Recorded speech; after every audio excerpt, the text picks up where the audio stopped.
সরকার ও নির্বাচন কমিশন যৌথভাবে নির্বাচন বানচালের চেষ্টা করছে বলে অভিযোগ করেছেন মির্জা ফখরুল ইসলাম আলমগীর।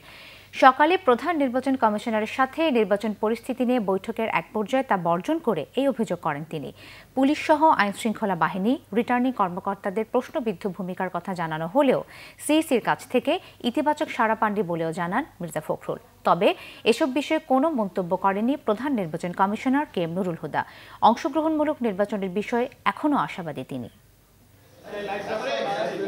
সারা দেশে সহিংস নির্বাচনী পরিস্থিতি নিয়ে আলোচনার জন্য মঙ্গলবার দুপুরে নির্বাচন কমিশনে যান জাতীয় ঐক্যফ্রন্টের শীর্ষ নেতা ডক্টর কামাল হোসেন ও বিএনপি মহাসচিব মির্জা ফখরুল ইসলাম আলমগীর সহ নেতারা।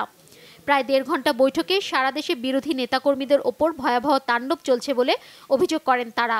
পুলিশের অতি উৎসাহী কর্মকাণ্ড সম্পর্কে জানানোর সময় প্রধান নির্বাচন কমিশনার ক্ষিপ্ত হয়ে উঠলে বৈঠক বর্জন করে বের হয়ে যান ঐক্যফ্রন্ট নেতারা। পরে সাংবাদিকদের ব্রিফিংয়ে বিএনপি মহাসচিব মির্জা ফখরুল বলেন, সরকার ও কমিশন যৌথভাবে নির্বাচনকে প্রহসনে পরিণত করছে। Returning officers, police, law enforcing agency যারা আছেন তাদের যে ভূমিকা, সারা দেশে বিরোধী দলীয় প্রার্থীদের আক্রমণ, তাদেরকে আহত করা, তাণ্ডব চলছে একটা।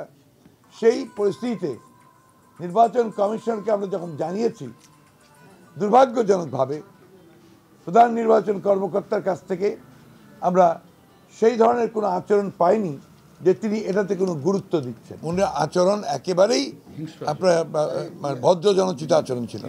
সরকার, নির্বাচন কমিশন যৌথভাবে এই নির্বাচনকে বানচাল করার চেষ্টা করছে। এখন নির্বাচন প্রশ্নবিদ্ধ হয়ে গেছে, জনগণই সিদ্ধান্ত নেবেন যে পরবর্তীতে তারা কি করবে। তবে আমরা ফাঁকা মাঠে গোল দিতে দেব না। নির্বাচনী পরিবেশ সোমবার থেকে আরও খারাপ হয়েছে বলে অভিযোগ করে বিএনপি নেতারা বলেন, সেনাবাহিনীকেও হেয় করার চেষ্টা চলছে। এখন সেনাবাহিনীকে ক্যাম্পে রেখে পুলিশ দিয়ে যে অত্যাচারটা বাড়ানো হয়েছে, এটা আসলে সেনাবাহিনীকে হেয় করার একটা চক্রান্ত কিনা সেটা বিবেচনার বিষয়। আপনাকে এতটুকু প্রতিহত করতে হবে, পুলিশকে অন্তকে নিরাপত্তা না দেয়, কিন্তু সে তো লাঠিয়াল বাহিনী হিসাবে কাজ করতে পারে না। এতেই আমাদের চিফ ইলেকশন কমিশনার ক্ষিপ্ত হয়ে গেছেন। পরে রাজধানীর একটি কেন্দ্রে ইভিএম এর প্রস্তুতি পরিদর্শনে গেলে সিইসিকে এ সম্পর্কে প্রশ্ন করলে তিনি প্রসঙ্গ এড়িয়ে যান। তবে নির্বাচনের পরিবেশ এখনো সুষ্ঠু আছে বলে মনে করছেন তিনি। এখানে ইভিএম এর বাইরে কথা নেই। এখানে সবচেয়ে বড় কথা কি স্যার, নির্বাচনটা কি অংশগ্রহণমূলক হবে কিনা নাকি শেষ?